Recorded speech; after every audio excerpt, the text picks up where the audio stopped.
The mafia boss brought his mistress to the summit, and 43 crime leaders refused to sit down. Damien Varela believed humiliating his wife would prove he controlled the East Coast underworld. Instead, every boss in the hall demanded Serafina. For 11 years, he had treated her like a quiet decoration, never realizing she was the one preventing wars, negotiating truces, and holding 7 criminal families together. When 4 armored SUVs finally arrived, Serafina walked through the doors and the entire empire turned away from Damien to face its real leader. He walked into the banquet hall with the fox on his arm, and the entire American underworld froze. Nobody sat down, nobody signed a thing, nobody even breathed. Damien Varela, heir to the most ruthless syndicate on the East Coast, had just done the unthinkable. He brought his mistress to the table, and he left his wife at home. But tonight he was about to learn a lesson that blood money could never buy, because the woman he left behind was the glue holding this entire empire together. Take a second right now to drop your city in the comments, so I know where you are watching from, and stick around. It is a very long night, and the truth is going to keep you locked in. A bootlegger named Caruso built the Blackstone Grand Hall back in 1927. He wanted a sanctuary where heavy hitters could handle their business, far away from government eyes. Almost a century later, nothing had really changed. The marble floors had been refinished 4 times. They swapped out the chandeliers twice, and the blood had been scrubbed away more times than anyone wanted to admit. But the soul of the building was exactly the same. Power came here to make deals. Weakness came here to die. Damien Varela stood at the top of the grand staircase at 8:47 p.m. One hand rested perfectly on the railing. He felt pretty good. Actually, he felt untouchable.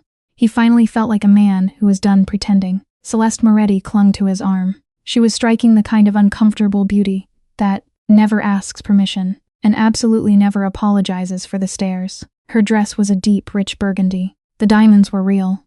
And the way she glided across the floor proved she had spent her whole life mastering how to be watched. Reaching the landing, she leaned softly into Damien and whispered a joke that made him smirk. He covered her hand with his own. Down below, the floor held 43 men and maybe a dozen women. Every single one of them represented the most dangerous mafia operations running across the eastern seaboard and deep into the Midwest. Italians and Russians stood shoulder to shoulder with the Irish and Albanians.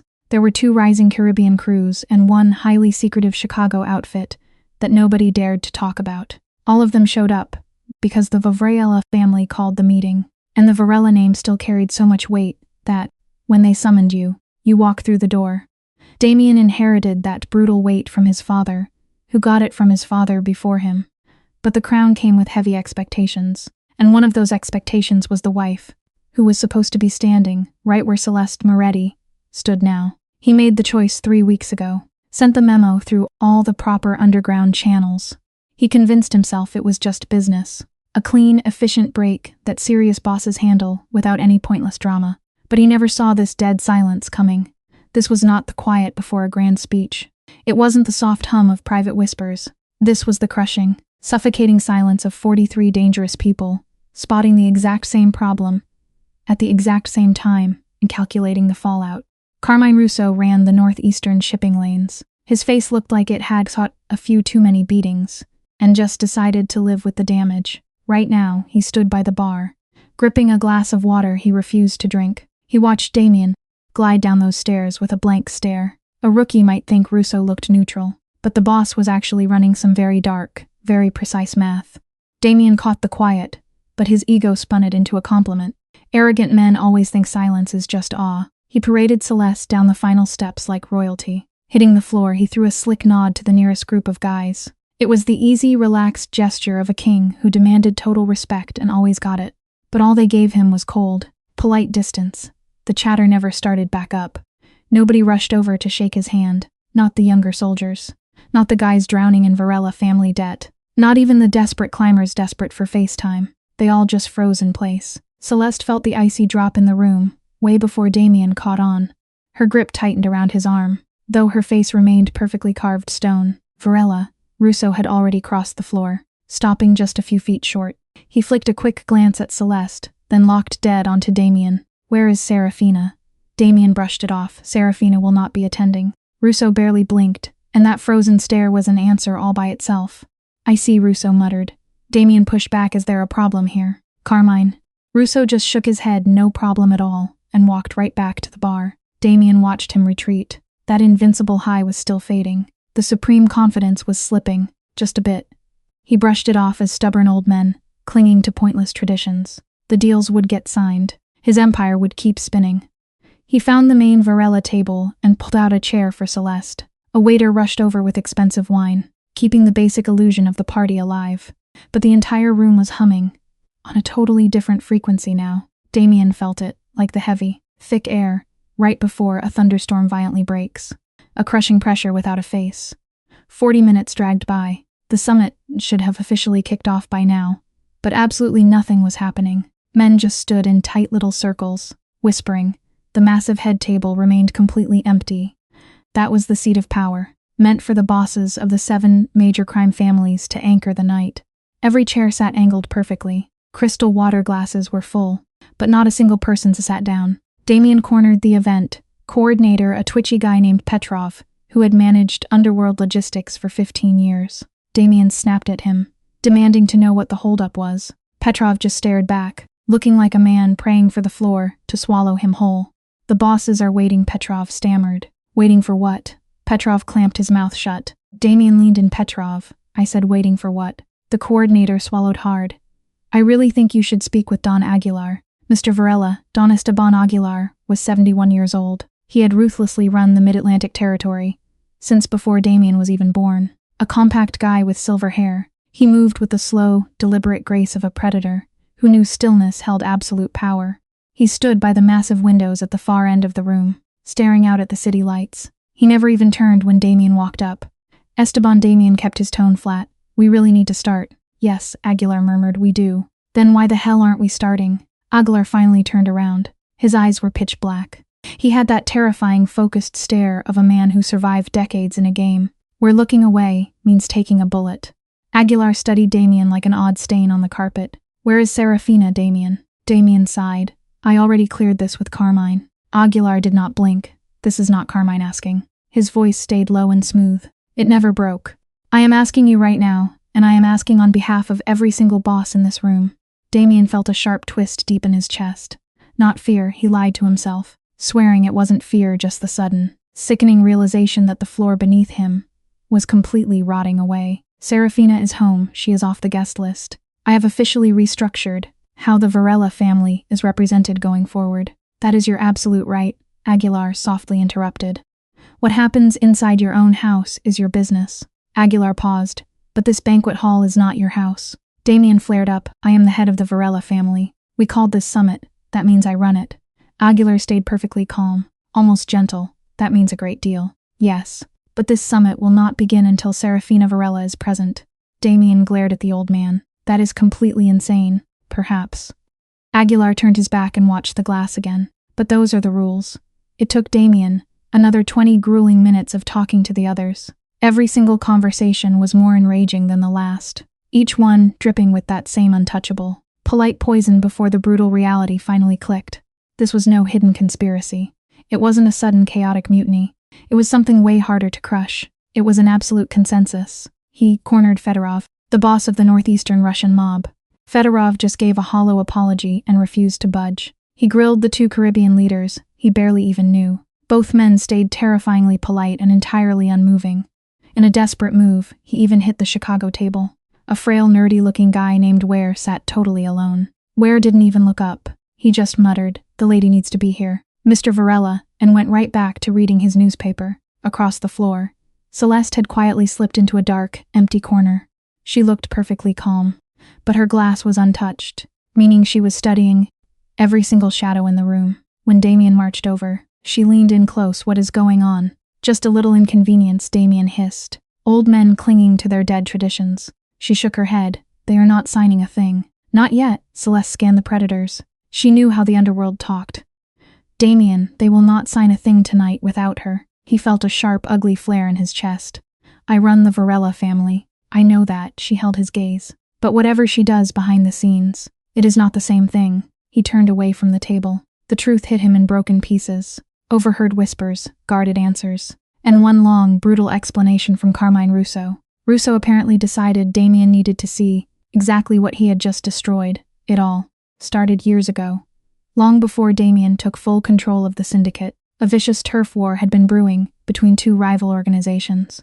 Their boundaries overlapped, bleeding both sides dry, and the tension was bad. The dispute was hurtling toward an all-out bloodbath. Soldiers were already taking their positions. Supply lines were taking hits. The kind of loud, messy violence that draws federal heat was about to erupt. Then Serafina made one phone call. Russo could not say exactly what she told them, because he was not in the room, but the outcome. Both mob families agreed to sit down. Terms were hammered out, and the massacre that should have happened simply vanished. That was 8 years ago. She made other calls too, Russo told him, staring down at his glass. More meetings over the years. She became something rare, a trusted neutral party. You get it, a woman with no territory, no muscle, no personal stake in the game. She could walk right between rival crime bosses, and both sides knew she was not playing them.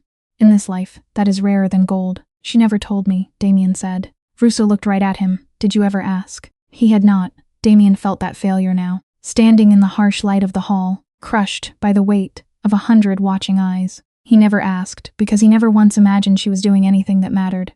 She ran the estate, showed up to the galas. She was so quiet, so undemanding, and he had taken her silence for weakness, her discretion for nothingness. 11 years of marriage. Not once did he wonder what she did when his back was turned. The shame burning his throat right now was heavy and entirely real. He forced it down. There has to be another way to handle this, Damien insisted. I am not calling her down here after he caught himself. Russo waited. When it was obvious, Damien would not finish the thought. Russo did it for him. After you paraded your mistress into this hall and expected the entire underworld to play along. Damien stayed dead silent. There is no backup plan for this, Russo warned, no clever workaround. The treaty's meant to be signed tonight. The port routes, the turf boundaries, the loan structures, all of it relies on a delicate piece that Serafina built. She maintains it. Try forcing those deals through without her, and you are just pushing useless paper that no boss here respects. You thought they trusted the Varela name. No, they trusted her judgment of the Varela name. Russo stood up. Those are two very different things, Damien. Always have been. You were just too blind to see it. He left Damien standing alone. The summit had dissolved into a tense holding pattern. The bar kept pouring drinks. Platters of expensive food came out and sat untouched. Low murmurs echoed across the room, but it was just mob bosses killing time, not making moves. Every couple of minutes, someone would check the main doors, shoot Damien a cold look, and turn away. Celeste finally tracked him down near the far wall. She looked entirely different than she did an hour ago. The glossy social grace was gone, replaced by a cold practical edge. You need to call her, she urged him. No, Damien, she pushed. I said no. Celeste went quiet for a beat. What you pulled tonight, parading me in here. I had no idea what that signaled to these people. I thought it was a statement about us, about claiming what you wanted. I didn't realize it was. She caught her breath. I didn't know what your wife actually was to them. Neither did I, Damien admitted. And the raw truth of that stung. Celeste held his gaze. Call her. He turned his back to her. The night outside the tall glass was freezing. The city kept grinding along, completely blind to them. Headlights cutting through intersections. Office buildings going dark. The massive machinery of the real world just kept spinning, uncaring about the crisis locked inside this grand hall. Damien had made his choice, and he made it in front of everyone, begging Serafina to return right now, crawling back under the eyes of 43 ruthless witnesses who just watched him flaunt her replacement. His ego refused. He simply could not do it. The brutal math of his pride made it impossible, so he stood there, paralyzed, while the most dangerous criminal syndicate on the eastern seaboard sat doing absolutely nothing, waiting for the very woman he had banished. He was desperately calculating his next play when the atmosphere shifted. It happened the way catastrophic things usually happen. Zero warning, just a sudden, sharp drop in temperature. A heavy door opened in the back. A muffled voice called out. Then the entire hall, which had been putting up a decent front for 2 hours, went totally, terrifyingly silent. Damien snapped his attention toward the main entrance. No one had announced the incoming motorcade. No one called ahead, or if they did, nobody bothered to warn the boss. 4 armored SUVs had pulled up outside the Blackstone Grand. His own door guards had apparently just stepped aside without asking for his permission, because by the time Damien turned, those heavy mahogany doors were wide open, and Serafina Vale was standing right there. She was not wearing a gown. She was dressed for a war room, a tailored dark suit, almost zero jewelry, her dark hair pulled back with the sharp efficiency of a woman running out of time. She looked exactly as she always did, entirely unremarkable. A woman who slipped into a room without ever demanding the spotlight. She had always been like that, and he had always mistaken it for being plain. The brutal, unforgiving clarity hit him. Now he had misread his own wife completely. Serafina scanned the hall. It was a surgical sweep. The exact gaze of a survivor who has spent years dissecting rooms for hidden threats, shifting alliances and the tiny, dangerous tells that expose what is really happening beneath the surface.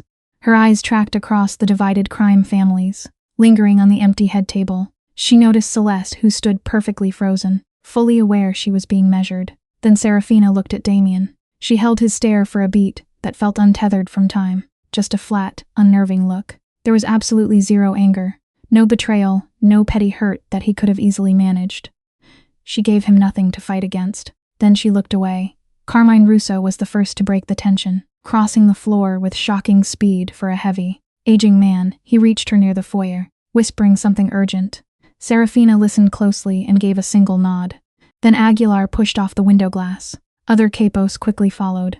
No sudden rush, but a powerful, steady gravity pulling them in. Lethal men who had spent 2 hours pacing the floors had finally found their true north. Damien watched his wife step into the empire he supposedly ruled. Embraced by the syndicate he thought he commanded, a sickening, precise dread washed over him. He was watching an avalanche he could not reverse. He had never been the center of this family. He really believed he was the king. He assumed his power was absolute for so long that the illusion felt like solid concrete. But Serafina drifted through the mob bosses, and the room physically shifted around her presence. Damien was not watching a loyal wife returning to her husband's shadow. He was watching an entire criminal empire reveal its true load-bearing wall. He always thought that wall was him. Then over by the Chicago crew, a voice broke through. It was Ware. He muttered something too quiet for Damien to catch. But Serafina's face instantly shifted into something razor-sharp and deadly serious. She pivoted to Russo, dropping a few words. Russo's jaw clamped tight. Something was deeply wrong. Not with the summit. Not with the petty politics of the room. Something ugly was moving under the floorboards. A threat Serafina clearly knew about. Before she even stepped out of her armored car, Russo stood there, looking like a man desperately rewriting a war plan he thought was flawless. Damien instinctively took a step forward. He needed to hear those whispers. He had to know what was ripping through his room, his summit, his mafia family. The panic he had been swallowing for the last 2 hours was boiling over. He was completely out of control. Hell, maybe he never held the reins at all. And whatever the Chicago boss just handed to Serafina, whatever dragged her face into that terrifying, cold stone mask, it was bad news. The heavy oak doors sealed shut behind her last guard. Whatever violence was coming, it was locked in here with them. Ware had only spoken 4 words to Serafina. Damien was too far away to hear them, but he watched the impact.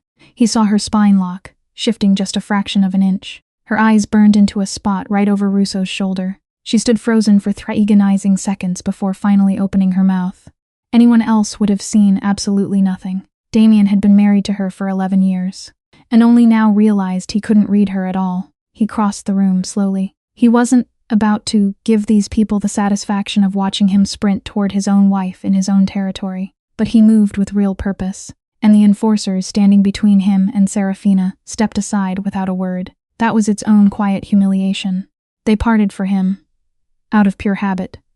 Muscle memory from the fading weight of his family name, but their eyes stayed locked on her. Ware was speaking as Damien approached, saying they confirmed it an hour ago. Delgado's crew had tracked down the courier. Russo demanded to know which one, the one carrying the revised terms. Ware replied, his tone never changed, dead and calibrated, like a man who stripped every trace of emotion from his voice, so nobody could ever use it against him. Someone got to them on the road, Ware explained.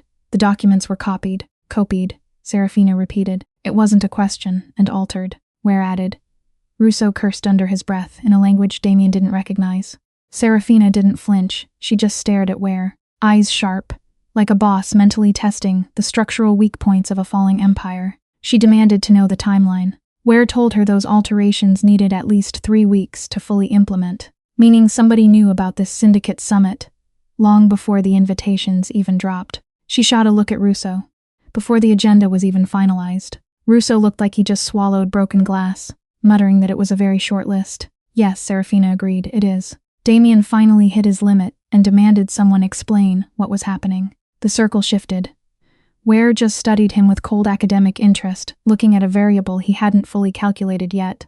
Russo wore the grim expression of a soldier, rewriting a battle plan he thought was already airtight. Serafina looked directly at Damien for the very first time since she entered the room. She told him to back off, not right now. This was his summit, sure, but someone just compromised the cartel shipping agreements. Her voice was barely a whisper, yet it hit like pure lead. The contracts they were supposed to sign tonight were rigged. If they had moved forward and blindly inked those deals, 7 crime families would be locked into terms that 3 of them would reject within 30 days. She paused, and in 30 days, that meant an all-out street war. Damien asked what kind of war. She stared back at him, and her eyes held something he couldn't quite place. It wasn't pity, it wasn't contempt. Either, it was something way heavier and far more permanent. The kind of bloodshed I have been preventing for years, she told him. Then she turned her back to him. Damien just stood on the edge of the circle, feeling the sick vertigo of a man stepping onto a solid floor, only to find a 3-inch drop. The next 20 minutes were purely operational. Serafina worked the room with the brutal efficiency of a boss, executing a contingency plan she built before she ever walked inside. She cornered Aguilar for exactly 4 minutes. Damien stood back and counted the seconds, watching closely, but knowing better than to intervene. Then she moved on to the heavy hitters from the Caribbean consortium. She spent even longer with a woman named Ortega, a mid-level player from the Mid-Atlantic factions. Damien had always written Ortega off as a peripheral associate, someone whose street corners were too small to matter. Now he was rapidly realizing his threat assessments were dead wrong. Across the hall, Celeste had retreated to the far wall. She stood by the bar, completely sober. Her shoulders were tight, the careful posture of someone who knew the safest play right now was to stay small and invisible. She wasn't an idiot. She read the shift in power the second Serafina breached the doors. Tonight's agenda was dead and buried. Damien tracked down Russo. He approached Russo purely because the underboss was the only man left, willing to treat him like an equal, even if the foundation of that respect had just crumbled. Damien asked him point blank about the courier. What exactly was in that briefcase? Russo held his gaze. The revised trafficking quotas for the northeastern corridor, he said, and the amended routes for the distribution network. He paused. You signed off on the original cartel framework 6 months ago, Russo reminded him. Damien snapped that he knew damn well what he signed. Then you know the northeastern quotas were the sticking point for 3 rival syndicates. Russo shot back. They only showed up tonight because Serafina guaranteed the final draft fixed their issues. Russo picked up his glass, staring at the clear liquid. If their intel was right, the final version didn't just ignore those concerns, it weaponized them. And it hid the poison in legal jargon, designed to look like a minor accounting error. Damien asked who stood to gain from a move like that. Russo set his drink down hard, calling it the $1 million question. Damien pointed out that 4 separate crews in this very room would see a massive profit if the Northeastern Alliance burned to the ground. He didn't need to spell it out. They both knew exactly which 4 families. Damien ran the names through his head. He thought about the very short list of insiders who knew about this underground summit before the invites even dropped. He thought about who had access to the master documents, the courier's exact route, and that tight 3-week window Ware just mapped out. This was an inside job, Damien muttered. Obviously, Russo replied. Planned weeks before tonight. The older man turned to survey the crowded floor. Someone decided to weaponize this gathering using the pressure of trapping all the bosses in one room. They wanted to spark a massacre that looked totally spontaneous. A mob war that kicks off at a peace summit is almost impossible to trace. Damien felt a sudden, freezing dread creeping up from his gut. They wanted a war, he said. Russo corrected him. They wanted specific factions to start a specific war. Right here, on this floor. Russo locked eyes with him. Your summit, Damien. Your signature on those original contracts. Your meeting, your grand estate, your agenda. He let that hang in the air. And your wife's hard-earned credibility used as bait to drag everyone inside. The brutal reality of that trap took a few seconds to fully sink in. Serafina has nothing to do with this setup, Damien insisted. Russo agreed, his tone flat. She's clean, which is exactly what made her the perfect pawn. Whoever orchestrated this hit knew her reputation would pull in the bosses, who never would have showed up for yours alone. He picked his glass back up. They've been tracking her moves on the street, Russo added. They calculated her true value long before you ever did. Damien walked away without another word. He needed oxygen. He needed to clear his head. He paced to the far edge of the hall. brushing past untouched catered food and melting candle stubs. The elegant mask of a high society syndicate dinner was rotting away in real time, exposing the ugly, cutthroat reality underneath. He backed into a dark corner by the windows, pulling in a ragged breath, desperately trying to organize the facts. Someone had plotted this hit, a phantom with high-level access, cold patience, and a lethal understanding of cartel politics. The traitor knew about the sit-down weeks in advance. They knew the money laundering ledgers well enough to forge fake clauses that could sneak right past the initial audit, and they timed the strike perfectly to line up with the collapse of Damien's marriage. Or maybe they didn't just time it, maybe they triggered the fallout. Did someone know he was plotting to leave Serafina? Did they gamble that without her sharp eyes at the table? Those poisoned contracts would get signed in blind faith. His mind was racing toward a terrifying conclusion he didn't want to face. A quiet voice broke his focus, joking that he looked like a man doing desperate math. He spun around. It was a woman in her 50s, wearing the kind of aggressively average face that Damien was suddenly highly suspicious of. She rode with the Ortega crew. He didn't even know her name. Just running some internal accounting, he muttered. She hummed in agreement, watching the tense crowd. Your wife is an absolute force, the stranger noted. Damien nodded. She clarified that wasn't a compliment to him. Her tone was polite, carrying zero aggression. She meant it on Serafina's own merit, a power totally independent of whatever she meant to Damien. He stayed quiet. I've done business with her twice, the woman continued. Minor territory disputes. Nothing bloody. Serafina has a quality you just can't fake, she explained. She actually makes killers feel like their grievances matter. The woman shot him a sideways look, adding that he'd be shocked how rare that trait was in the underworld. Then she walked off.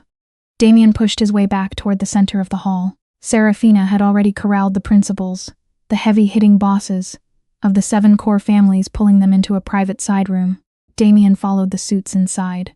Nobody stopped him, but absolutely nobody invited him. Either the back room was tight, dominated by a heavy oak table with exactly 12 chairs. The crime bosses immediately took their seats. Serafina stayed on her feet.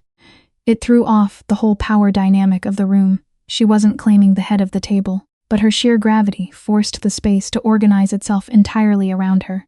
The current contracts are toxic and cannot be signed, she announced. No polite intro. No apologies. She was strictly running the operation. They needed the original blueprints, she told them, demanding to know if anyone had a clean copy of the pre-revision framework. Aguilar reached slowly into his jacket and pulled out a folded ledger. He tossed it onto the wood without a single word.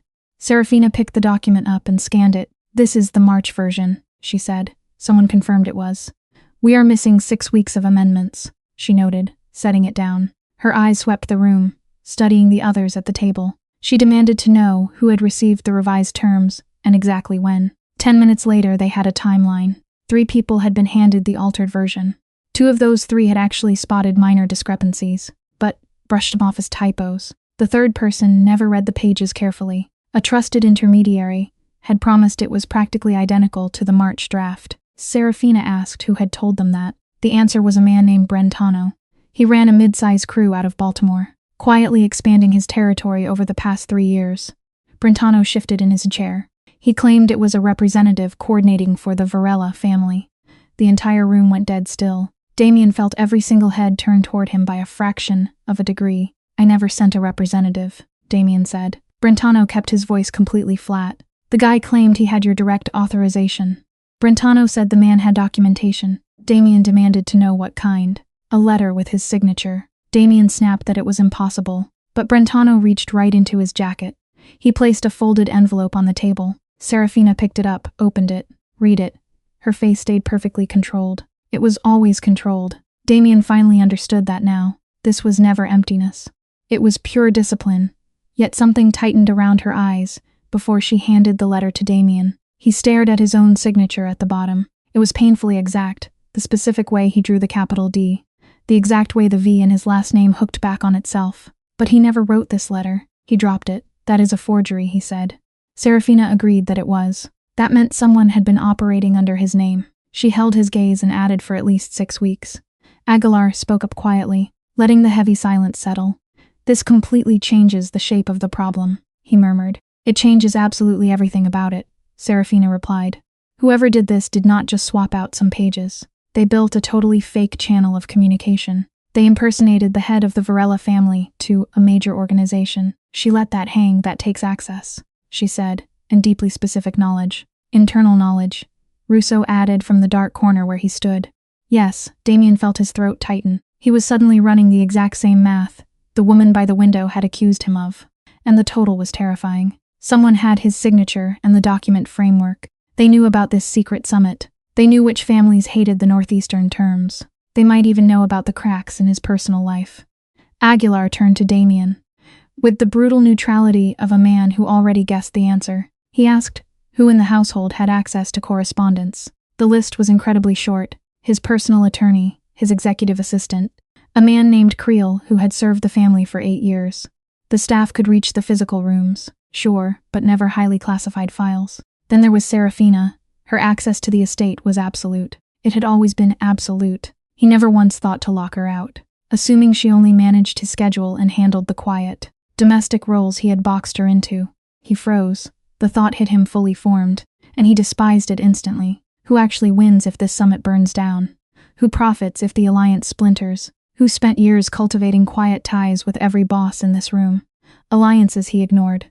And who just walked in here tonight, not relieved the deal was saved, but armed with devastating facts? How did a woman sitting at home all evening know about secret couriers, altered clauses, and hidden timelines?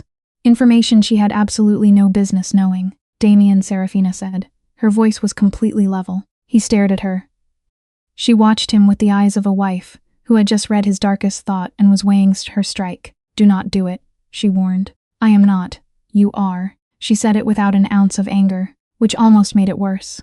You are doing what terrified men do when they need a problem to have a shape they can actually manage. You are blaming me. I am looking at the facts. He shot back. The facts, she said, are that someone faked your signature, corrupted your terms, and engineered this summit to end in blood. You dragged me into this room tonight by trying to lock me out. Your blind spot almost got those deadly pages signed. She took a breath. And now you sit there wondering if I am the traitor. The heavy air in the room went dead quiet. Damien gripped the forged letter. He stared at his wife. He thought about 11 years of marriage, 1,000 silent dinners, and every single room she had entered, that he never bothered to step inside. What do you expect me to say? He asked. Not a thing, she replied. I want you to sit down and let me do my job. For one very long, incredibly heavy moment, the entire power dynamic of the family hung by a thread. Then Brentano spoke up. There is something else, he muttered. His careful mask was gone, leaving only raw, jagged fear beneath it. The representative gave me something else, Brentano confessed. A secondary document I did not understand at the time. Serafina snapped her attention to him, demanding to know what kind. A schedule, he said, reaching into his jacket again. He pulled out a smaller paper, folded twice. I thought it was just logistics for delivery windows. But looking at it now, he dropped it onto the table. His hand was shaking. Serafina picked the paper up and studied it for 4 agonizing seconds. These are not delivery windows, she declared. Brentano shook his head. No, these are hit positions. She slapped the paper flat against the wood so every boss could see it. It was a tactical grid, names. Times and locations, the names were encoded, but the targets were not. The locations were mapped to very real addresses across the city, and the execution times started at 9:45 p.m. Damien snapped a look at his watch. It was 9:31. Serafina raised her eyes to the panicked room. Someone planted armed assets around this exact building tonight. She delivered the news with an icy, almost clinical calm, the terrifying control of a woman locking her fear in a cage. When the fake papers failed to spark the war they wanted, there was a backup plan. She cut herself off. This is the contingency. Aguilar shot out of his chair. Check the exits, he barked to the entire room. Russo was already dialing his phone. Damien just stood there, holding a forged copy of his own name. A sickening realization crashed over him. This night was never about making a statement or securing a new peace treaty. It was never a negotiation. It was a slaughter trap. And the only soul alive who could possibly get them out was the very wife he tried to sideline. 9:31 p.m., 14 minutes left. Serafina folded the grid and slipped it into her pocket. The gesture was so incredibly casual that it took the hardened men in the room a few seconds to realize what it meant. She was taking command. Lock down the service exits first, she ordered. The north loading corridor hides a secondary access point missing from the public blueprints, right behind the kitchen. She pinned Russo with a look. Your people know exactly where that is. Russo was halfway to the door, but he froze. How the hell do you know that? He demanded. Because 2 years ago you used it to smuggle an asset out of a disastrous mess. You needed a ghost to coordinate with building security. She stated it without emphasis, without any apology. I was the one who arranged that clearance for you.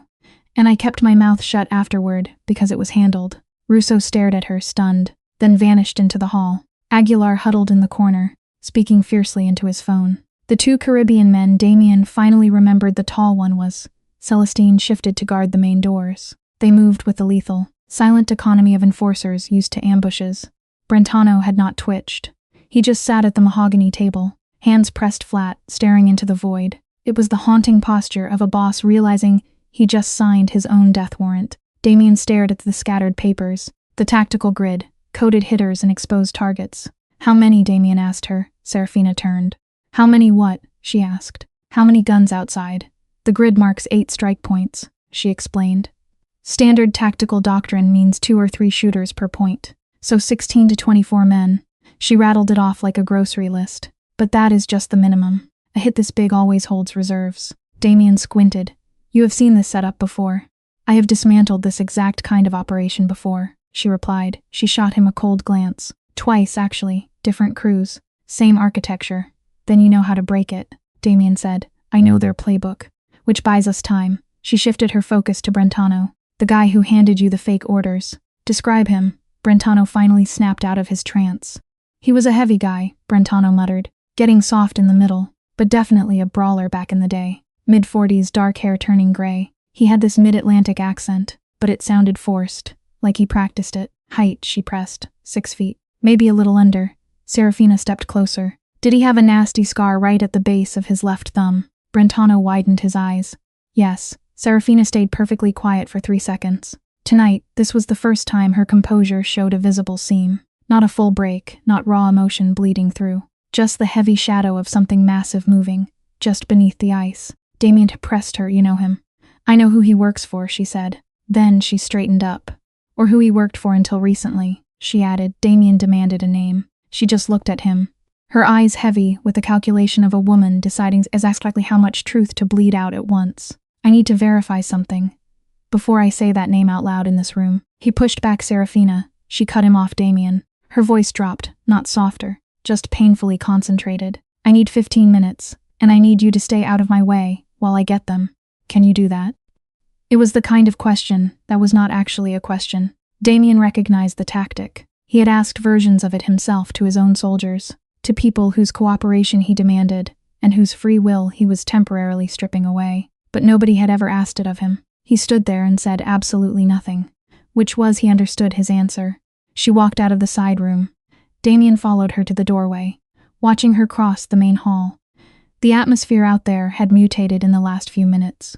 The entire social architecture had completely dissolved. Careful seating arrangements were abandoned. People were now huddled in tight, functional clusters. Burner phones were out. Suit jackets were shifting, making quiet room for the weapons strapped beneath them.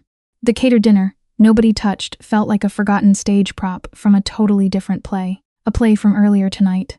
Back when the only real stakes were petty humiliation and bruised pride. Over by the bar, Celeste was still standing there. She had not moved an inch in a long time. She watched Damien from across the floor, wearing the exhausted look of someone who finally understands. They have wandered into a war zone that has nothing to do with them. Damien crossed the room toward her. You should go, he told her. She asked if it was even safe to leave. Damien checked the main entrance. 2 of the venue security guards were now standing shoulder to shoulder with enforcers from the rival families. Wait 20 minutes, he said. Then one of Aguilar's soldiers will sneak you out through a side door. Celeste just looked at him. Are you all right? The question caught him completely off guard. He had not expected that at all.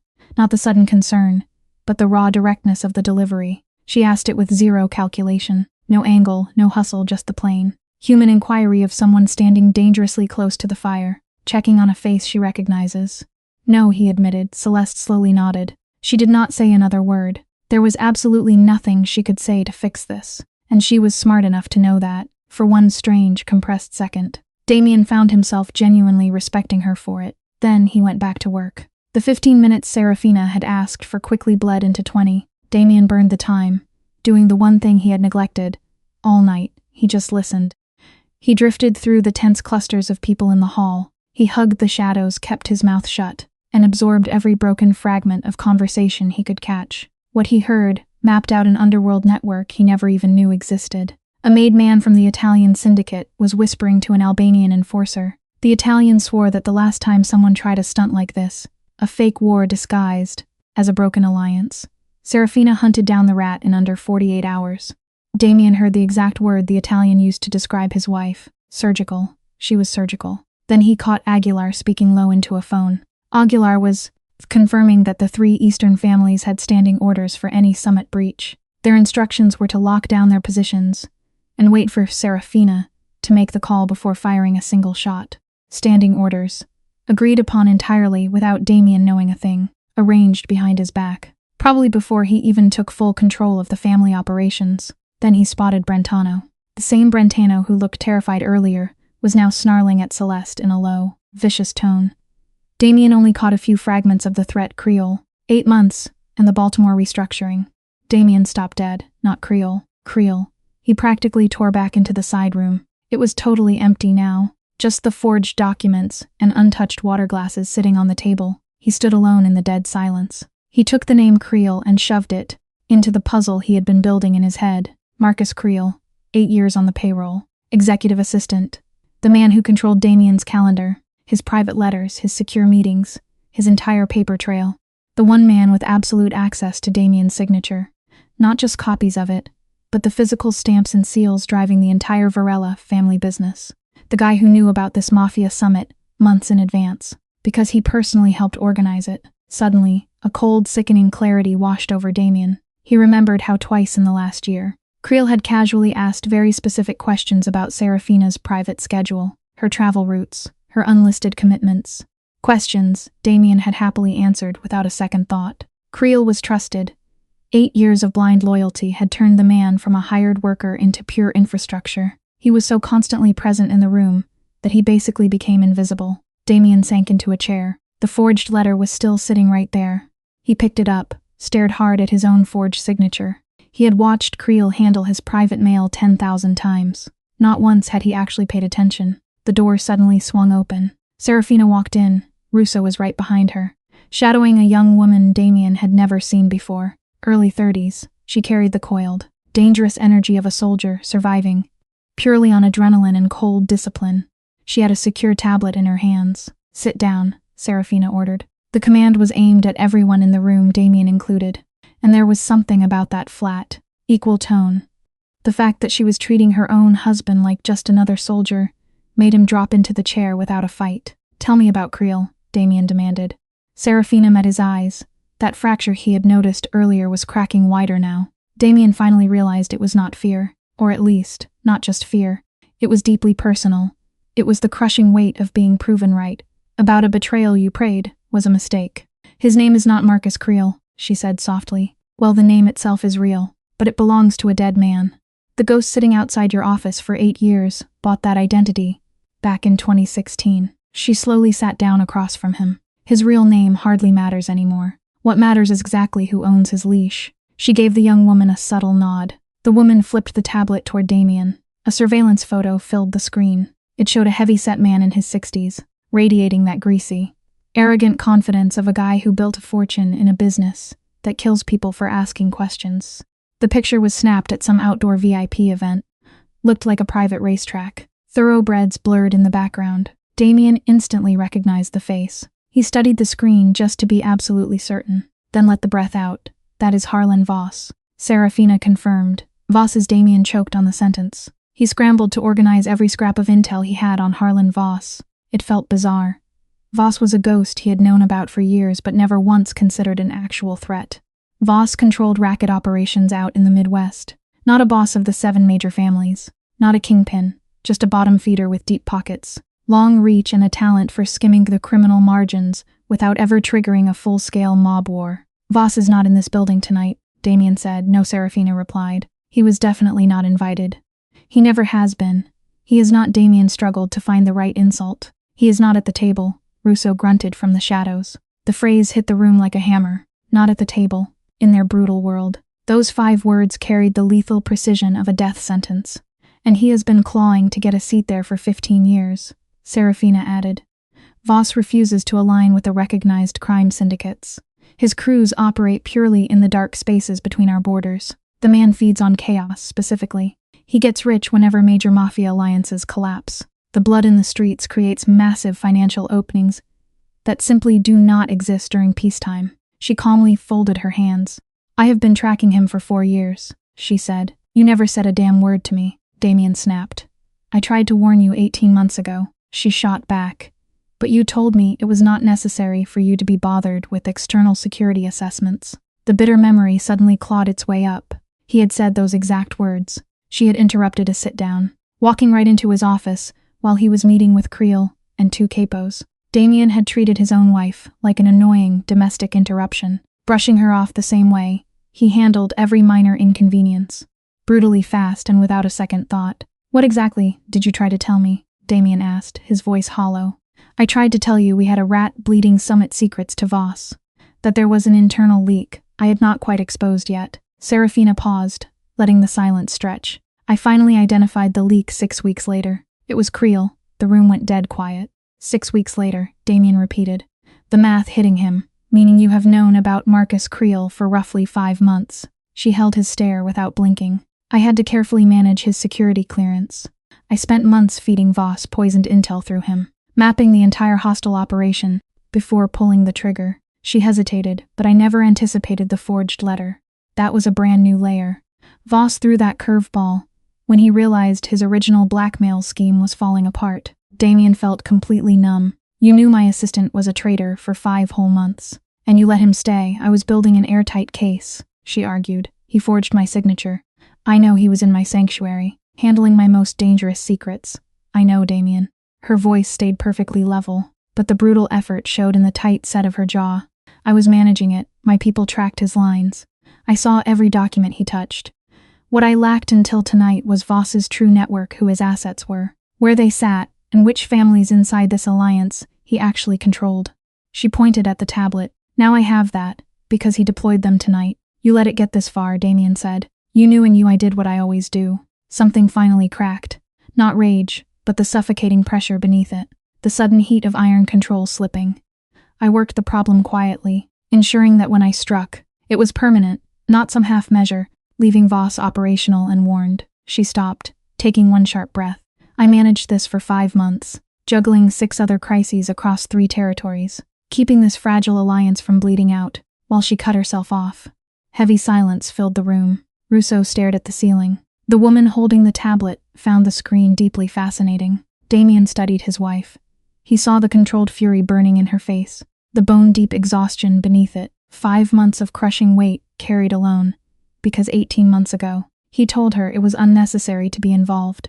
The assets outside, he said. Voss's people, yes. She forced herself back to baseline. He watched her physically reset, shoulders dropping, jaw unclenching. That is the contingency I mentioned. When the documents failed to trigger a war, when the summit held together, Voss shifted to his secondary option, which is, remove the obstacle. She said it plainly. The word hit the room like lead. He isn't after the alliance. Russo realized. The alliance was the method, never the target. She looked at Russo. He needs me out as long as I function. He can't create his instability. He tried 3 times in 4 years to engineer conflicts that poison my ties with these families. This is the 4th attempt. A heavy pause. It is also the most serious. Damien shoved his chair back. He planted both hands flat against the table, exactly like Brentano had. Not for support, but to feel something solid. Where is Creel right now? He asked. He was in your office at 7 p.m. After that, my people lost him. Serafina watched him. He knows we are on to him. Someone tipped him off. Who? That is what I do not have yet. Damien stared at the door. He thought about the last 8 years. 8 years of proximity, of raw access, trust handed over automatically. The way a man trusts the foundation of his own house. Not because you checked it, but because you simply forgot it could break. Creel was standing right there when Damien made the call to leave Serafina behind. He heard every word. He almost certainly fed it straight to Voss before the sunset. Suddenly the timing made perfect, sickening sense. Voss knew Serafina wouldn't be at the summit. He built the entire trap around her absence, and Damien handed him that absence. I gave him this, Damien said. Nobody in the room disagreed. My call tonight benching Serafina he knew, and he built the backup plan around it. If she isn't here to intercept the leak, the street war begins. If she shows up anyway, he stopped. Then the documents don't matter. Serafina finished it, and he triggers the heavy assets. The tablet pinged sharply. The woman holding it glanced down, her face twisting into a look Damien had already learned meant disaster. "What is it?" Serafina asked. "The north exits it," the woman said quietly. "Russo's crew just found something planted in the service corridor." Russo crossed the room to check the tablet. He stared at the screen, his expression contorting into something dark and profoundly ugly. "That is not an asset placement," he muttered. The woman replied. Serafina took the screen. She stared at it for a long time, so long that the dead, icy stillness of her focus became its own terrifying answer. It was the look of a person verifying absolute ruin before allowing herself to react. She passed the tablet to Damien. The screen showed a grainy photo of a service corridor, bare concrete under harsh industrial bulbs, and sitting right there on the floor was a device Damien instantly recognized by its crude, brutal shape. He had seen hardware like this before, in places he never talked about. It was not hard to identify, and it was massive. "There are more," Serafina stated. "That is not the only choke point on the schedule." Damien looked up from the glare of the screen. He wasn't trying to spark a turf war, she said. All the heat had drained from her voice. What remained was something infinitely colder. He intends to end the summit entirely. Every boss in one room, every major crime family under one roof. One blast, 0 survivors. The Alliance doesn't just fracture, it vaporizes. She stared at the reinforced door. "And in that vacuum, Voss takes the crown," Russo said. "Voss takes it all," she confirmed. Damien stared at the photograph again. The explosive in the corridor. The walls around them. The 43 souls drinking beneath marble and chandeliers. Oblivious to the fact that a century of Mafia history was about to burn. "How long do we have?" he asked. The schedule read 9:45. Serafina checked her watch. It was 9:41, 4 minutes. Less if they rushed the timer. She met his gaze. There was no panic in her eyes, just the terrifying, compressed clarity of a boss who had run out of time for anything but the immediate kill. "I have a crew ready to hit these positions, but the hall has to be emptied first. And I need you to do it, because out there, they will move faster for you than they will for me. You are still the Varela heir, Damien, for the next 4 minutes. That name is the only currency in this building that can push 40 armed men toward the exits without sparking a standoff." He understood exactly what she needed. She was asking him to be a tool. Not her husband, not the arrogant fool who paraded in tonight with another woman, wearing his bruised pride like a shield. She needed him to be the bloodline that still commanded respect among a pack of wolves. Just for 4 minutes. Buying her the silence she needed to actually keep them all breathing. It was the truest thing spoken to him all night. He set the tablet down. He smoothed out the lapels of his jacket. Then he turned and walked back into the main hall to offer the only piece of himself he had left. Behind him, Serafina was already on the line. Her voice dropped cold and surgically precise, deploying ghosts he had never met into corridors he hadn't known existed, dismantling a slaughterhouse from the inside out. Damien strode back into the grand dining room. First rule of control, find the highest ground in the room. A raised mahogany platform sat at the north end. 2 steps up to a podium completely ignored all evening. He walked straight toward it. No running, no shouting, none of the theatrical panic that would instantly turn 40 paranoid mob bosses into 40 separate, heavily armed liabilities. He took the steps, planted his hands firmly on the podium edge. He waited exactly 2 seconds for the heavy hitters to notice him. They did. Everyone listen. He didn't scream. He pitched it exactly at the tone of a boss who fully expects the world to shut up when he speaks. The dining hall went dead silent. "We have a security breach in the building. I need every principal and their immediate muscle moving to the east corridor. That hallway, right through those double doors away from the kitchens. Do it right now. Leave the coats. Leave the phones, move." The room froze for one singular beat. The lethal hesitation of 40 criminals calculating whether the man barking orders was leading them to safety or into a firing squad. Then Aguilar pushed his chair back, stood to his full height, and grunted a single word, "Go." The room mobilized. It happened violently fast. These were not civilians who screamed at the scent of smoke. They were warlords who lived next door to the grave. They moved with a terrifying, disciplined urgency. Zero chaos.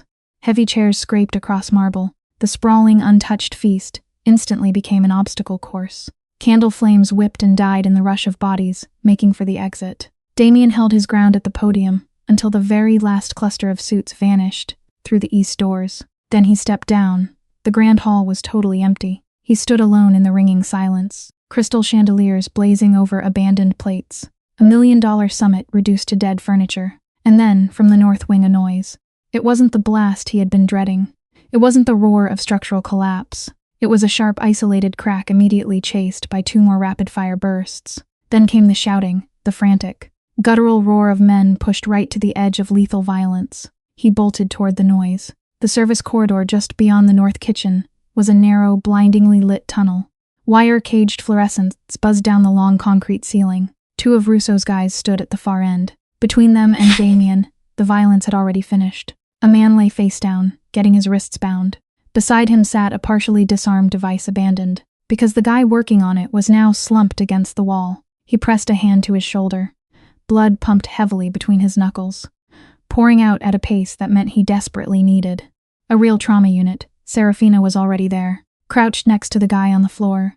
She spoke in a murmur Damien couldn't catch. The man muttered back. She grabbed his jaw rough, yanking his head to check his eyes, and gave him one last quiet instruction. Then she stood up. She checked the device, then the bleeder against the wall. She called him Torres, one of her guys. Apparently.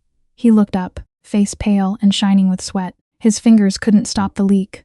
He rasped out that it was disabled, said the third mechanism was the live one. He muttered it took him too long. She told him he found it. Barely, he wheezed. You found it, she repeated. Her tone held zero comfort, just the cold gravity shared by operators surviving on tight margins. She asked if he could walk. He nodded, then get up, she ordered, because 2 positions were left, and she needed his hands. Torres stood, his face twisted into something tight and deeply painful, but he got upright. Damien eyed the guy pinned on the concrete. Asked who sent him. Contract asset, Serafina replied.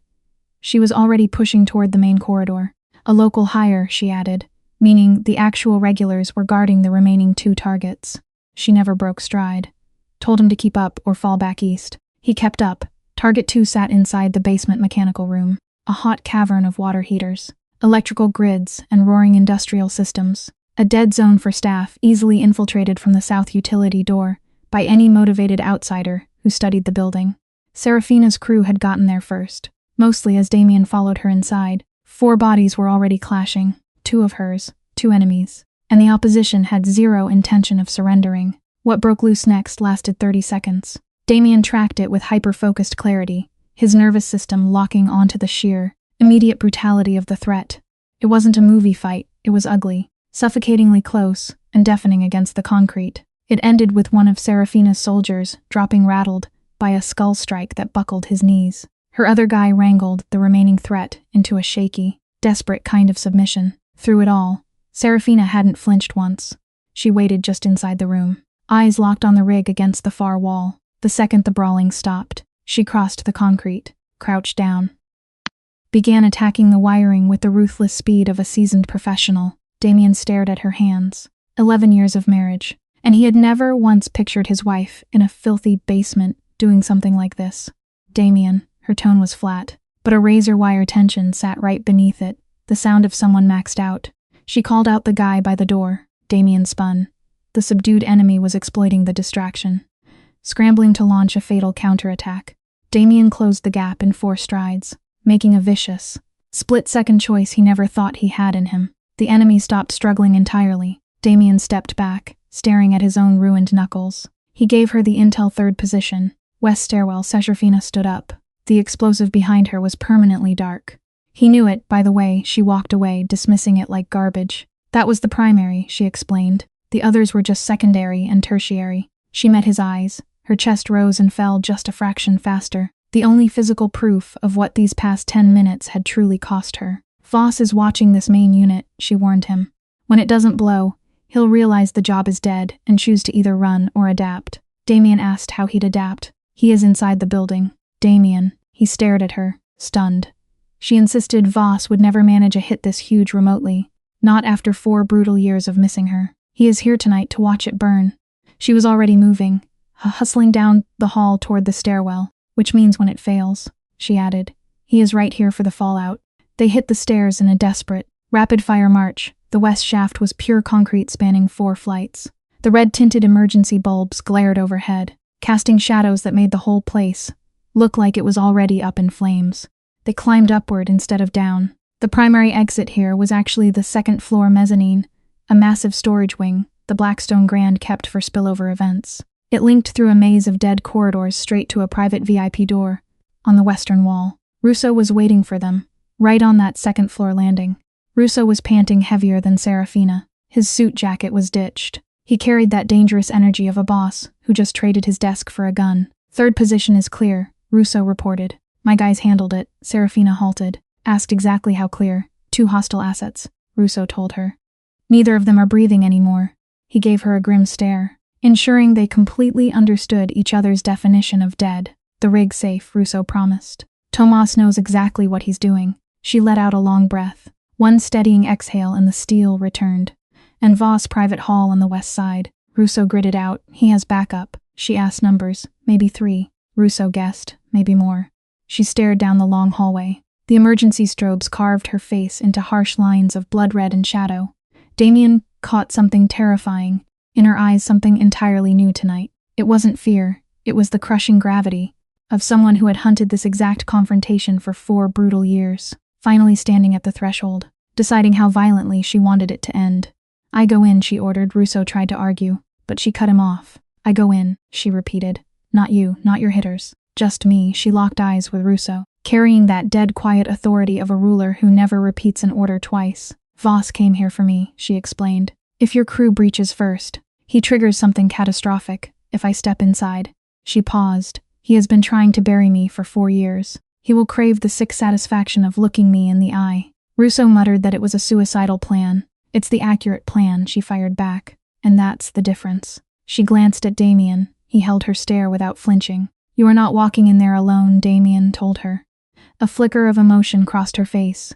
Something Damien couldn't quite label. Not just gratitude, something much heavier. It was the look of a leader who had survived completely alone for so long that a genuine offer of backup sounded like a dead language. Familiar, maybe, but impossible to completely trust. "Damien," she started, "but..." He pushed ahead. "You told me I still carry the Varela name. You said it makes the underworld step back. Does that work on Voss?" A long beat. "Yes," she admitted. "Voss respects the family name." "Then I go in with you." Another heavier pause. Russo scoffed in the background. "You're not built for this," she warned. "I know," Damien replied, refusing to look away. "But you are," he said, "so just tell me the play." The west private corridor stretched 30 feet ahead, smelling of dusty carpet and the stale air of dead spaces. Huge solid mahogany double doors waited at the far end. They were vintage money relics, from a time when the Blackstone Grand sold old-world elegance.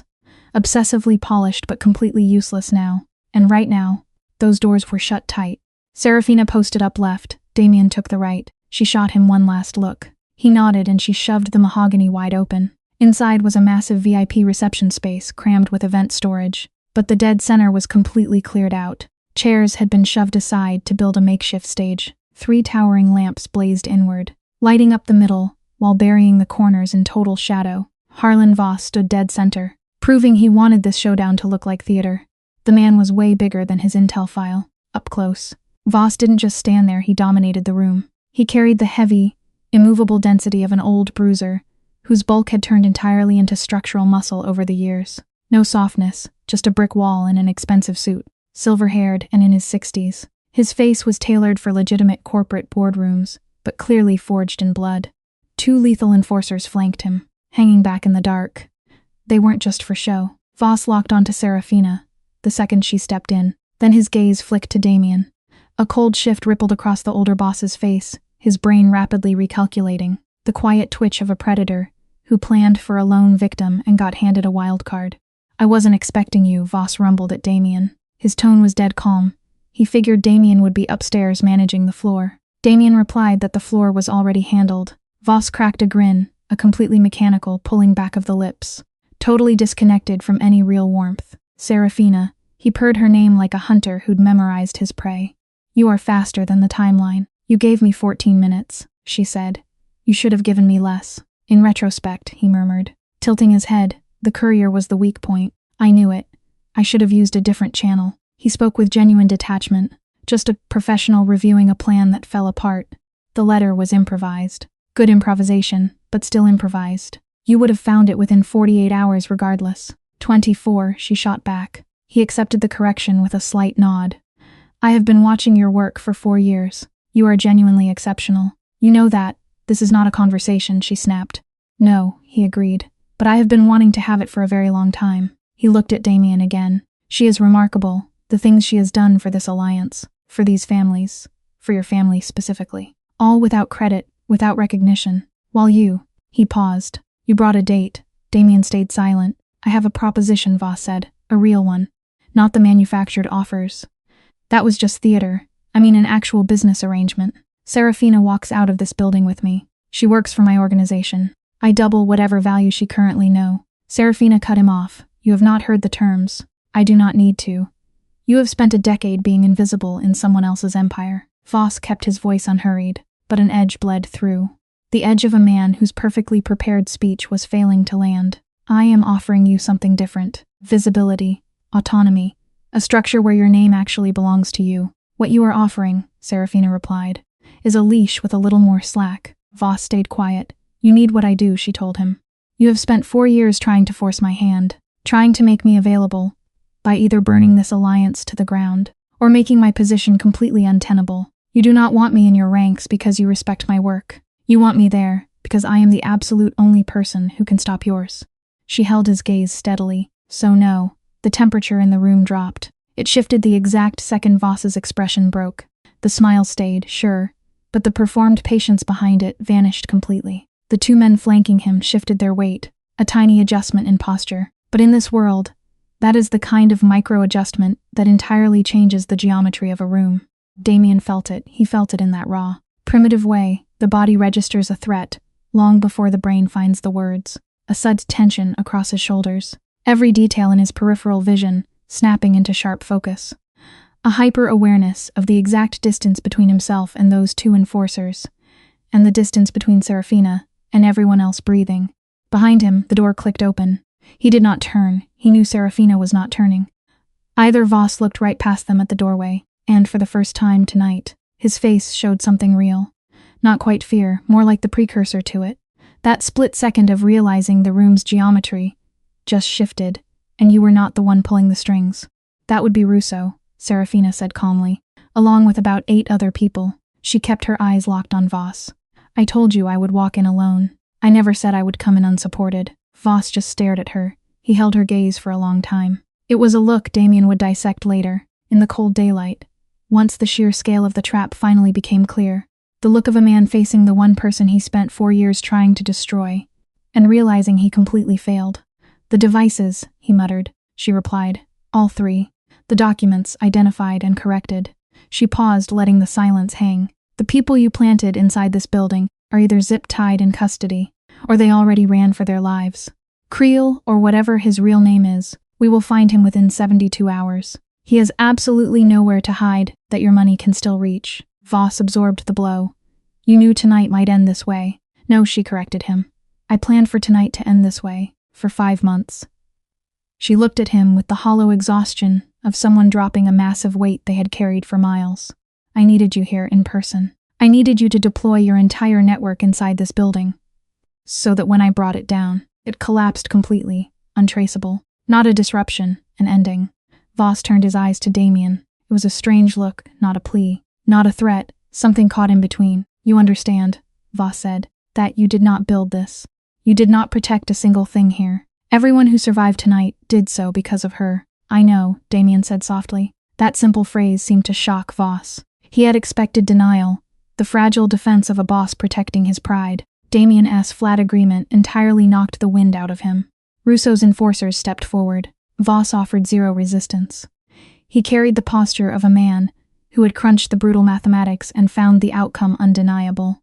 He calmly straightened his jacket. Then he gave Serafina one last look, like he was filing away a bitter lesson. 4 years, he murmured. 4 years, she confirmed.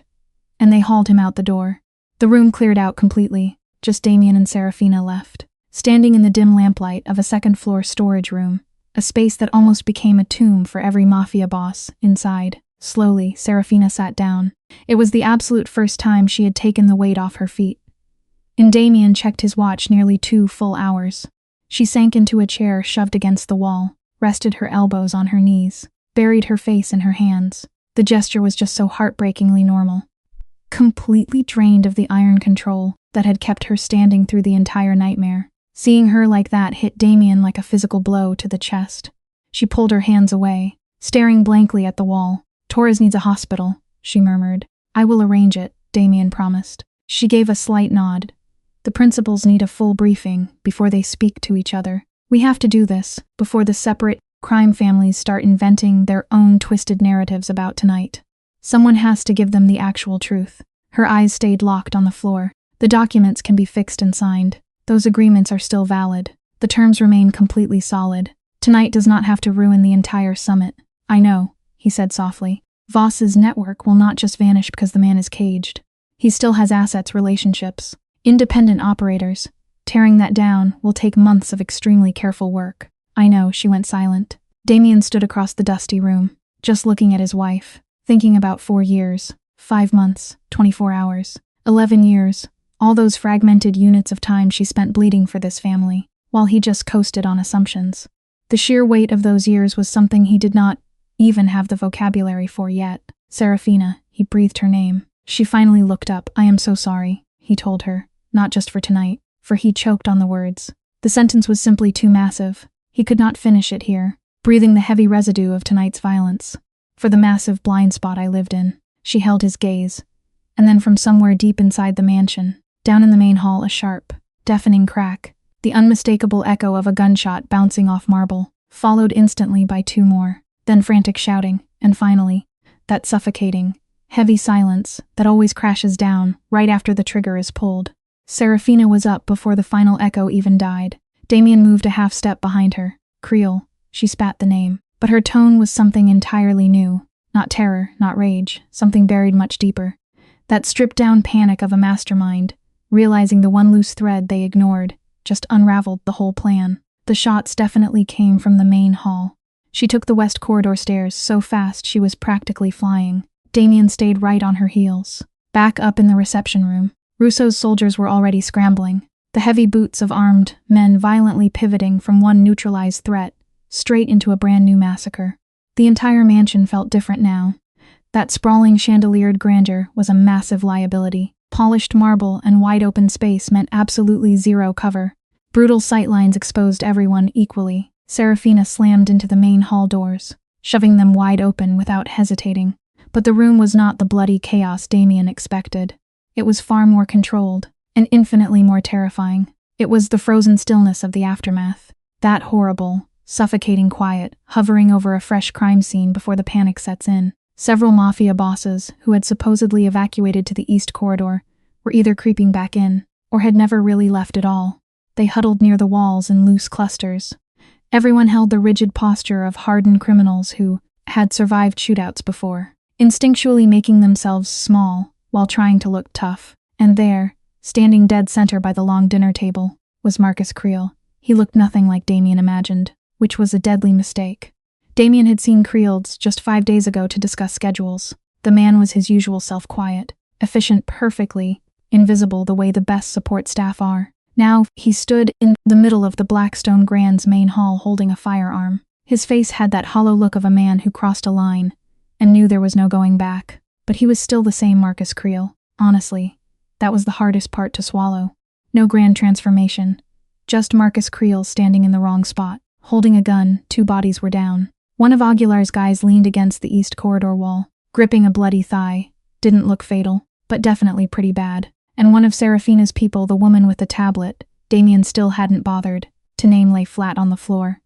20 feet from Creel, not moving a muscle. Serafina spotted her. Something fractured in her face, something deeply private and raw, but it vanished instantly. She locked it down behind an operational mask before Creel could exploit it. Creel locked eyes with Serafina. He said he was supposed to be out of the building by 9:40. It was his exact same voice. 8 years of that voice delivering intel, managing the books. He claimed the devices were supposed to clear the room, that nobody was meant to be here. Serafina cut him off. Nobody was supposed to survive. Creel stammered that wasn't it. He froze, staring down at the weapon in his palm like a foreign object. Either his mind was fully dissociating, or the guy was a far better actor than Damien had ever realized. "That is not what I meant," he muttered. Marcus, she said, taking a slow step forward. Not a threat, just easing into the space. She told him the devices were dead, and Voss was in custody. Whatever job he had tonight, it was finished, completely over. Creel stared at the metal in his hand. He glanced at the bleeding woman, then finally at Damien. I didn't, his voice cracked, raw and panicked. He said she came out of the corridor. He didn't know who she was. I know, Serafina said, taking another calm step. Put it down, Marcus. You've had me made for 5 months. It wasn't a question. His eyes snapped back to her, watching a horrifying puzzle snap into place, right in front of him. You knew this entire time, he whispered. Yes, she replied. Then why didn't you? She cut him off. Because she needed the full shape of the operation. She was closer now, barely 10 feet away. 40 mob bosses held their breath in dead silence. Nobody dared flinch. Nobody wanted to spark the powder keg. I needed Voss, she told him. Not just you. You were never the actual target, Marcus. You were just the conduit. Something in his face broke at that. Not relief, not forgiveness either. It was far uglier. The gut-wrenching look of a man realizing his deepest fear was completely true. He was nothing but a pawn, a peripheral tool. Not even the main villain in his own nightmare. He said he would move my family. Creel muttered, his voice dropping low. 8 years ago, right before he started, Voss came to him with files. Addresses, the kids' schools. His breath hitched. He whispered that he had no choice. You had choices, Serafina replied. No anger in her tone, just a heavy, brutal truth. They were terrible choices, but he had them. Creel stared blindly at the marble. Put the gun down, she ordered. She told him his family was safe in Pittsburgh, under heavy watch for 3 weeks. No one had touched them. No one would. She paused. I secured them before I made a single move on anything else. Because they were the first leverage Voss would exploit. Creel slowly looked up at her. The weapon dropped. Nothing cinematic about it. No grand operatic surrender. He just let his arm fall loose. The metal hit the floor instantly. 2 of Russo's guys moved in from the shadows. Marcus Creel, a man Damien later learned was actually named Daniel Marsh. A quiet accountant before Harlan Voss found his family and weaponized his fear. Slumped down onto the cold marble of the Blackstone Grand. He rested his hands on his knees, staring into the void. Serafina crossed the room to the bleeding woman. She crouched down, pressing 2 fingers against her neck. Damien watched those endless 3 seconds of silence. He watched Serafina's face wait for a pulse. He knew her reaction would reveal the true, unspeakable cost of this mafia war. The woman Joanna Kostic, he'd later learn, was breathing. She had worked for Serafina for 6 years. A mother who simply stood in the wrong spot when a terrified man pulled a trigger. She was out cold, bleeding from her temple where it struck the stone, but her chest moved. Serafina shut her eyes for 1 single second. Then they snapped open. She stood up and told the silent room they needed medical. Aguilar already had his soldiers moving. The next hour dissolved into brutal logistics. Damien worked through the chaos, with pure mechanical focus. Action was always a more honest cure for shock than just standing still. He locked down a cover story with the building's security before the cops arrived. It took frantic, rapid alignment between 7 different crime families, each managing their own dirty ties to law enforcement. He made the calls. He was the Varela family machine operating at peak capacity. Every time the sheer horror of the night threatened to surface, the staggering scope of the betrayal, he forced it down and dialed another number. Voss was dragged out through the private western entrance. That extraction required way more logistical muscle than Damien could personally manage, so he handed the bastard to Russo. He trusted Russo's dark talent for making massive problems vanish without leaving a single drop of blood behind. Daniel Marsh was relocated too. Serafina made a hushed call. Damien pretended not to notice. Within minutes, 2 strangers arrived. These guys clearly didn't belong to any mafia family in that room. They hauled Marsh out of the hall, gripping him in a way that guaranteed his immediate future involved brutal interrogations inside a very dark, undisclosed basement. Joanna Kostic was rushed to the hospital. She'd suffer a nasty concussion, a deep laceration, and days of strict observation, but she would live. Damien didn't feel he deserved any right to feel relieved. Not after his own role in fueling this turf war, but the crushing relief hit him anyway. By 11:30 p.m., the main hall was completely reset. The abandoned plates were cleared, the heavy tables pushed back. Every trace of violence was scrubbed with the cold efficiency of an underworld that always buried its own messes. The crystal chandeliers burned bright above. The pale marble floor remained freezing, utterly indifferent to the blood spilled across it. The syndicate bosses walked back in. They returned simply because Serafina summoned them, a quiet flex. Damien filed away in his growing mental archive of shifting power dynamics. They took their seats in silence. Serafina stood at the head of the massive table. No podium, no grand stage. She just towered there at the edge, standing while the heavyweights sat.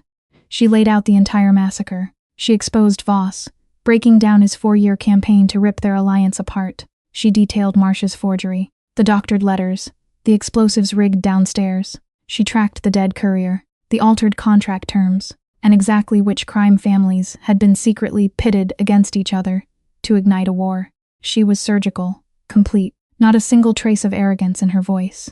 Damien watched her from his shadow against the wall. He kept away from the boss's table, standing apart like a soldier, finally understanding his actual rank in the room. Honestly, her icy composure was far more terrifying than the actual treason she described. When she finished, the hall was dead quiet. Aguilar rumbled first. What about the contracts?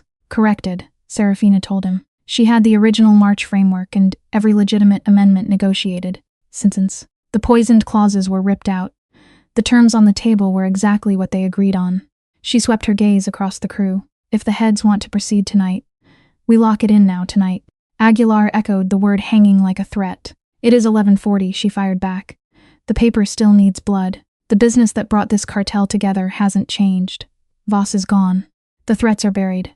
She stared down every killer there. What you do with this next hour is on you. Brentano glared at the fresh documents resting near his hands. He studied his name on the dotted line. He grabbed the pen. It took 22 tense minutes for the remaining dons to sign.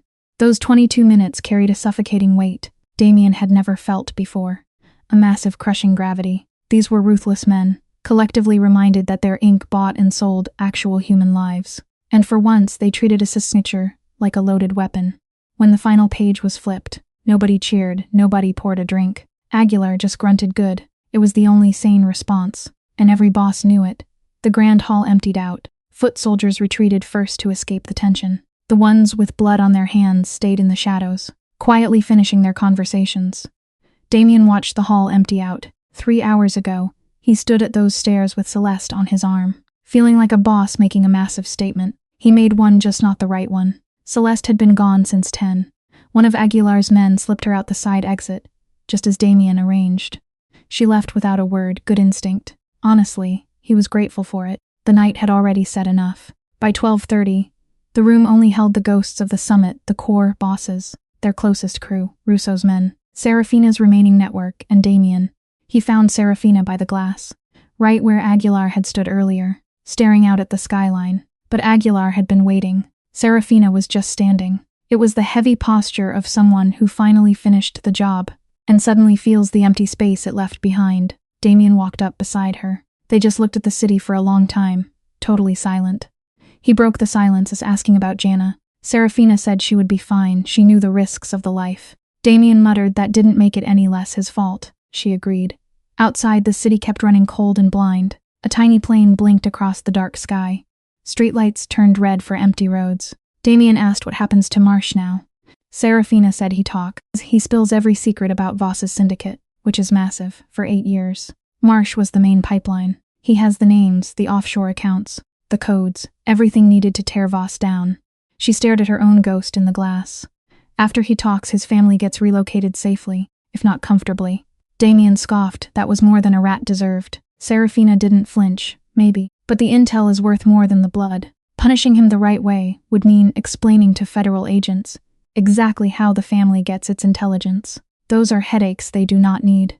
She met his eyes in the reflection. Sometimes the smart move and the satisfying move just aren't the same. Damien let that sink in, then asked about Voss. She warned him Voss has lawyers, untouchable ones. On paper, tonight is a nightmare to prosecute, but Voss only survives in the underworld because of his bulletproof reputation. After tonight, that reputation is ash. The empire he spent 15 years building is getting carved up by us, by his own crew, and by rival families who just watched him fail. She turned from the glass. He'll have his money and lawyers, and a lot of empty years to think about how he lost it all. Damien asked if that was enough revenge. She weighed the question. No, she admitted, but it's what we have. He turned around, too. Now they were both facing the hollowed-out ballroom.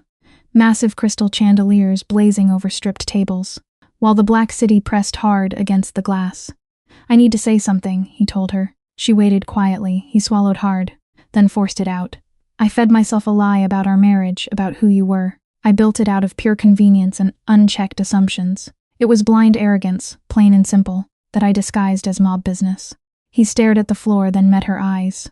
Everything I thought I knew was dead wrong, and because of that, I put our own people in the crosshairs tonight. I handed Voss the exact weapon he needed. A simple apology won't fix what I broke. I know that. Serafina just listened. She didn't offer absolution. She didn't hand him any mercy to make his confession easier. Damien admitted.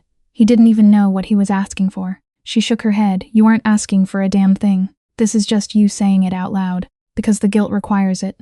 She held his gaze. She waited years for him to wake up. Not for ego, but because living with a man who refuses of reality is. She paused, exhausting. The word dropped like a stone. Damien whispered that he knew. You don't. But you're starting to.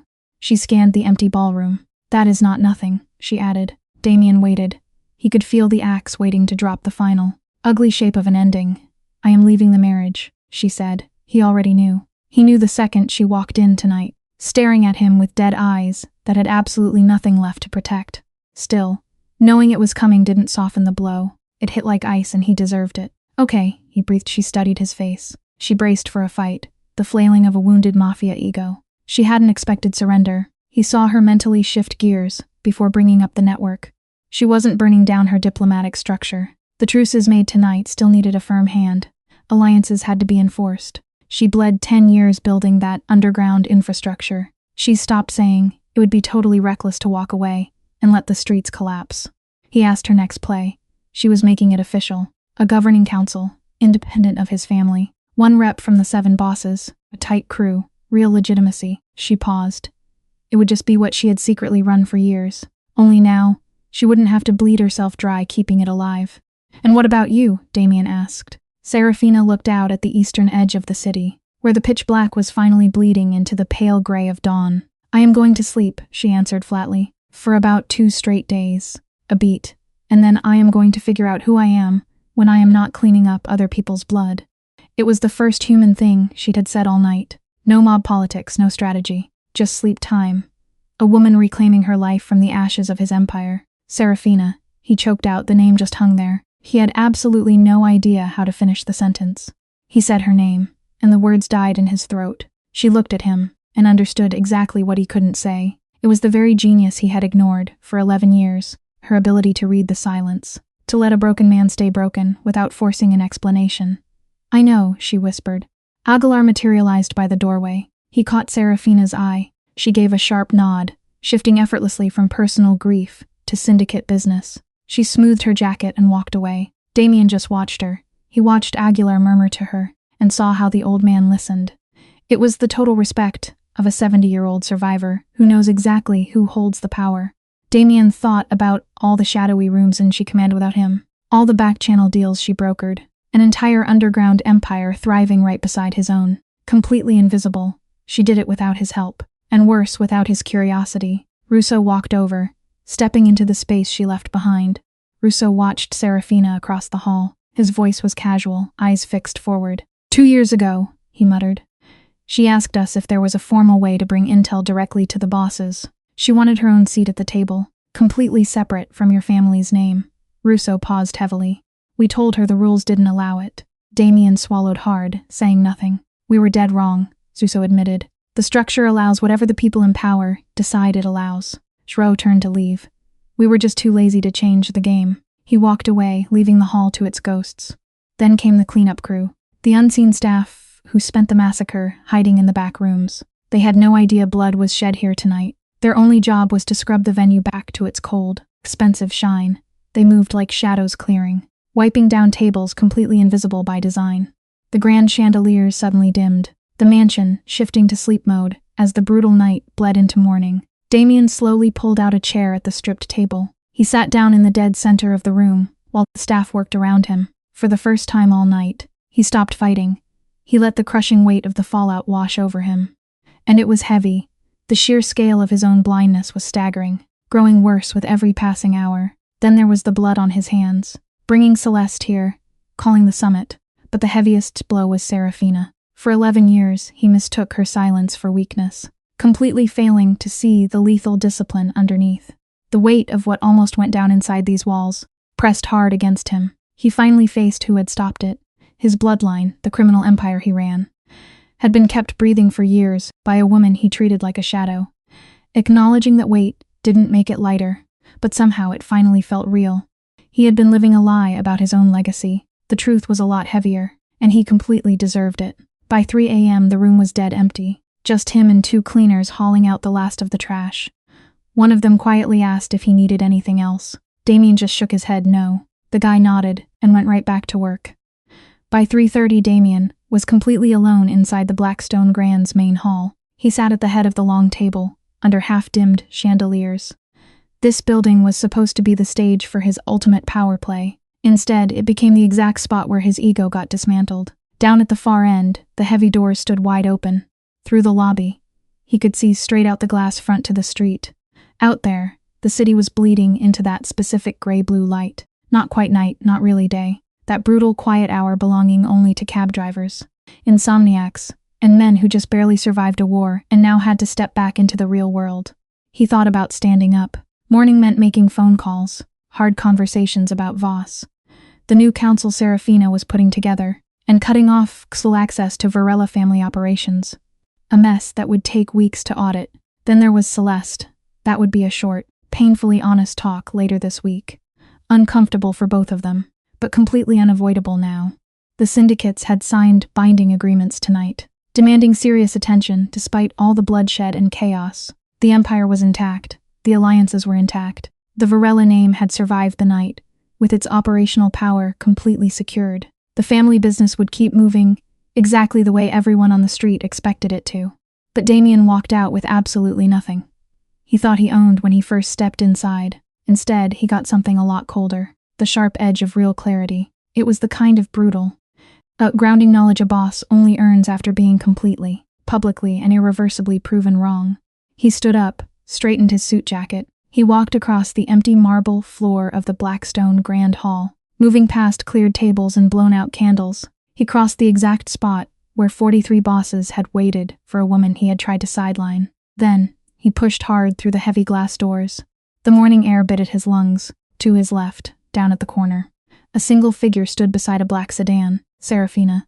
She was staring down at her phone, breath forming small white clouds in the freezing air. She hadn't noticed him yet. Damien froze on the concrete steps. He just watched her for a few seconds. 10 quiet seconds of watching her exist, completely unaware of him, totally grounded and contained. He used to mistake that quiet independence for cold distance. Now he understood. She was just a person who never needed a mob boss to tell her who she was. Then she looked up. Their eyes locked across 30 feet of empty pre-dawn sidewalk. She held his gaze for 3 agonizing seconds. Her face wasn't angry, and it wasn't warm either. It was the look of a woman who had slammed the book shut on this chapter. She was already moving on, viewing the wreckage with eyes totally detached from the past. She glanced back at her screen. The heavy car door opened, and she slid inside. The sedan pulled away from the curb, swallowed by the gray-blue morning, long before Damien reached the bottom step. The taillights vanished around the bend as his shoes hit the pavement. He stood still. The city woke up around him, a truck, a cyclist, a place totally indifferent to mafia drama. Damien Varela stood alone in the freezing cold, bearing the weight of his new reality. Now came the brutal work of figuring out exactly what kind of man he was forced to become. The sun was coming up, not quite visible yet, but burning at the edge of the skyline. The concrete towers lightened by degrees as the pitch-black sky finally let go. The city was shedding its midnight skin, shifting into morning without a single ounce of ceremony. Damien shoved his hands deep into his pockets. He started walking.